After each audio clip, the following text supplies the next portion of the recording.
I worked at a Burger King up until a few months ago.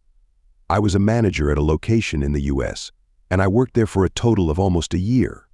For my entire time working there, we were always understaffed. One night I was working until close, which was 10 p.m. We were short that night, and I was kept really busy. We had lots of customers until about 7 or 8, then things quieted down. By the time it was 9:30, there were just 3 of us working. It was me, Spencer, and Michelle. We didn't get any customers during the last half hour. I remember that Michelle and Spencer were in the back. I was at the register, and I saw a car entering the parking lot. We closed in like 2 minutes, and I had a bad feeling. It's always frustrating when people come in right before closing. If they were going to come here right before closing, I was hoping they would at least do so in the drive-thru. The vehicle was an SUV.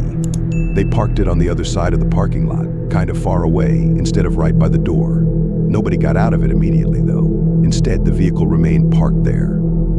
Soon, it became 10 p.m. I went over to lock the doors, as we were now closed. As I was approaching the doors, though, I saw several people start to get out of the vehicle. They were all men. It looked to be 4 of them. The strange thing was that they all had backpacks on. I then realized that the men were all wearing masks as well. This was bad news.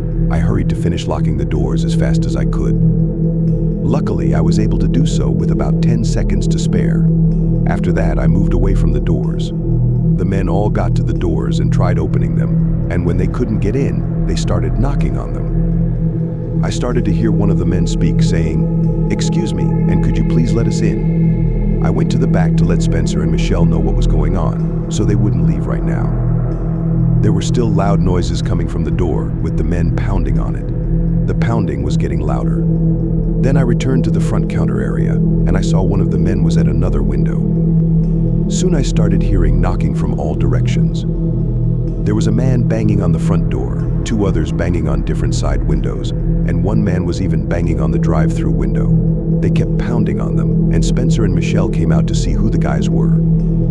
I advised us not to go near any of the windows, and we decided to hide in the back for safety. We could still hear the loud banging as we were in there.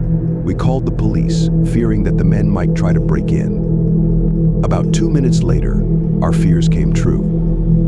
We heard breaking glass. We couldn't tell what direction it was coming from, though. Luckily, the bathroom that we were in had a locking door on it. Shortly after the sounds of breaking glass, we heard shouting coming from inside from men. I really don't remember what they said, and we were all really scared. I think that the men wanted to know where we were. None of us bothered to say anything back to them, though. I thought about yelling to them that I had called the police to try to get them to leave. I didn't, though. The men were inside, and we could hear their voices and them moving around for several minutes.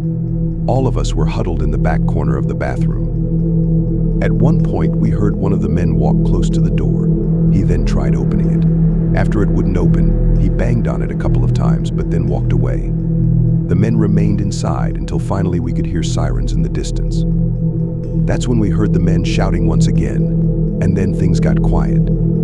I was assuming that meant they left, but we were not going to take any chances and leave the bathroom early.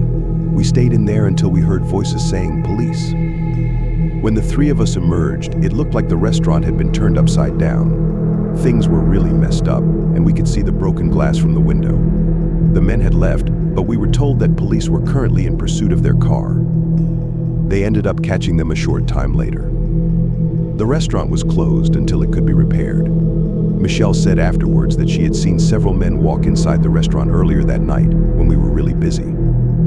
She said that the men just sat down in the corner and never ordered anything. We didn't know for sure, because those men didn't have masks on like the others did, but it seems like they could have been the same ones. I hadn't noticed because of how busy we were. I'm just glad all of us were okay.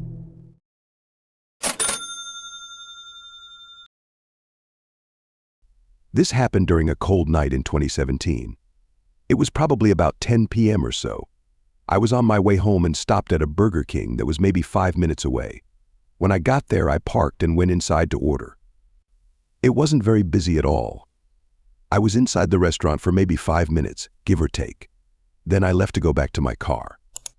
When I was leaving, That's when I remember seeing a guy standing outside for the first time.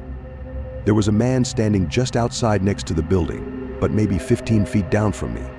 He was kind of just standing there, and as I walked to my car, I could tell he was starting to walk after me. I got to my vehicle and got in, but then I saw in my mirror that the man was now only a few feet away from my car and walking closer. He then came over to my driver's window. I rolled it down just a little bit and asked if I could help him. The man said yes and told me that he was freezing. It was winter time, and it was really cold out. The man was wearing a jacket, but I guess he was still cold. If you were outside for long enough, no matter if you had a jacket on or not, you would probably get cold. The man asked me if he could sit in my car to warm up, just for a couple of minutes. My answer was no pretty quickly. I didn't even really have to think about it at all. I mean, who would let a random stranger sit in their car just to warm up? I was trying to get home to eat, and I didn't want to wait around. Plus, I didn't know who this guy was, where he was from, or where he was going. I also realized, looking back, that if the man did just want to warm up so badly, why didn't he just go inside the Burger King instead of standing outside? After I told the man no, he tried to persuade me. I rolled up my driver's window all the way as he was still talking. Then, I started backing out of my parking space. The parking lot only had 3 other cars scattered around. They were a ways away, and I was parked across from the restaurant near a grassy area with a long line of bushes. As I was backing up, the man hit my driver's window with his fist. Then, I started to drive forward to leave, and the guy kicked my car. I saw 2 other men emerge from the bushes a short distance from where I had parked. Those 2 men ran at my car, and one of them reached it. All he was able to really do, though, was just hit my car. By then, I was driving faster. I remember pulling out of the parking lot and seeing 3 men running after me. They wouldn't be able to catch me on foot, though. I kept driving and soon realized that I should call the police, which I did. I told them about the guys, but I never heard anything back, suggesting they likely left the area after I left. I made it home okay, and I also never saw the guys again after that. My car didn't really have any damage to it, which I was also happy to see. I didn't go to that particular Burger King again for a while, though. To this day, I'm very certain that the man was just trying to get me to let him into my car. Then the other 2 men would have come out of the bushes and done who knows what. I really hope they didn't do that to anybody else. Always be aware of your surroundings, especially at night.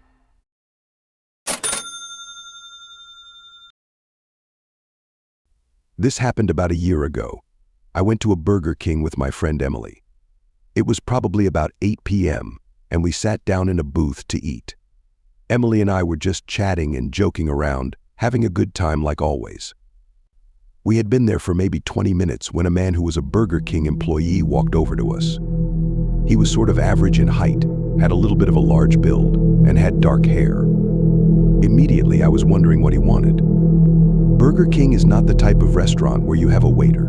It's not even the kind of restaurant where people usually come over and ask how the food is or anything like that. It's just a fast food place. He said hi, looking at both me and Emily. We said hi to him, and then there was an awkward silence. He started having like a casual conversation with us. I remember he said something like, "How are you guys doing?" or "What are you guys doing?" We were both confused and just told him that we were eating and talking to each other. He kept hanging around, though. He was standing right next to the table. That's when Emily asked what the guy wanted. He acted all insulted and was like, "What did I do?" I thought he might be joking, and that's when the guy helped himself to a seat. He scooted in and sat right next to me on the bench of the booth. We sort of laughed it off, but I know I was secretly wanting him to leave, and I thought it was really uncomfortable. I'm sure Emily felt the same way too. Then, he asked us if we could go order him some food. That's when he started getting rude. We asked him to leave, but he just kept sitting there, and we argued with him for a while. It wasn't like a big scene or anything, and we weren't shouting, but we were going back and forth. Finally, he angrily got up and left us at the table. We watched him walk away and out the door. He'd been talking to us for a total of almost 10 minutes. Emily and I were really annoyed by this. We decided to go up and complain to let them know that one of the employees had been harassing us. When we walked up there was a woman behind the counter. I told her that there was an employee who had been really rude to us. The woman at the register looked annoyed. She said, "Yeah, and he was fired earlier." She went on to say that he had been fired just earlier that night, when she had thought that he had left. The area we were sitting in was not visible from the front counter. She apologized and gave us a gift card for the trouble. We were also offered free ice cream. We accepted the offer and went back to sit down in the booth. We were there for about 10 more minutes, and then we left. After we got outside, we started walking to my car. I had driven from my house, which was really close by. When we were walking to my car, we saw the same employee step out of one of the cars that was parked in the parking lot. He started approaching us. Without giving it a second thought, Emily and I both sprinted for my car. As we did, he started running towards us. We got to my car as quickly as possible, got inside, and locked the doors. It was probably the fastest amount of time that we possibly could have done it in. He reached the car just a few moments later. He tried opening Emily's door on the side. It was locked though. I backed away and left the parking lot. I was afraid that the guy would follow us home, but thankfully he didn't. This was definitely my scariest experience at a Burger King. I'm not sure why the guy was fired from Burger King, but he clearly had some problems. What his intentions were, I don't know, but hopefully Emily and I don't see him again.